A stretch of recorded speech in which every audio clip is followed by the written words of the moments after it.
နောက်နေ့မှာမင်းခန့်ကမန်းတပ်ကိုထပ်သွားတယ်။ဒီတစ်ခါသူကကစ်တော်တစ်လုံးယူလာတယ်။နန်းတီရီမန်းတပ်ပေါ်မှာရက်နေတော့မင်းခန့်ကကစ်တော်တီးပြီးတချင်းဆိုလိုက်တယ်။တကြံရေစက်တွေကြားမှာမင်းရဲ့မျက်လုံးကိုတွေးခဲ့တယ်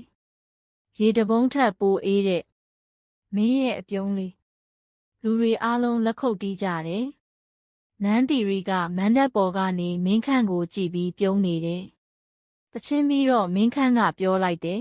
။ဒီတချင်းကနန်းတီရီအတွက်ပါ။နန်းတီရီရဲ့မျက်နှာကပန်းလေးလိုပွင့်သွားတယ်တကြံနောက်ဆုံးနေ့ညမြို့လေးမှာမီးလင်းတွေထွန်းထားပြီးတချင်းတန်တွေနားထောင်ရင်လူတွေအပန်းဖြေနေကြတယ်။မင်းခန့်ကနန်းတီရီကိုမြစ်ဘေးလမ်းလေးစီခေါ်သွားတယ်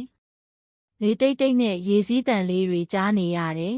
။မင်းခန့်ကခဏတိတ်နေပြီးပြောလိုက်တယ်။တကြံကရေစက်တွေမင်းစီကစခဲ့ပေမဲ့အခုတော့ငါနှလုံးသားကမင်းစီမှာပဲရက်နေပြီ။နန်းတီရီကမျက်လုံးတောက်တောက်နဲ့ကြည့်လိုက်တယ်။မင်းခန့်ငါလဲအဲ့ဒီနေ့ကလေးကတီးခဲ့တယ်။လေတိတ်တိတ်ထဲမှာသူတို့နှစ်ယောက်ရဲ့အချစ်ကတကြံရေဆက်လို့အသစ်စတင်ခဲ့တယ်။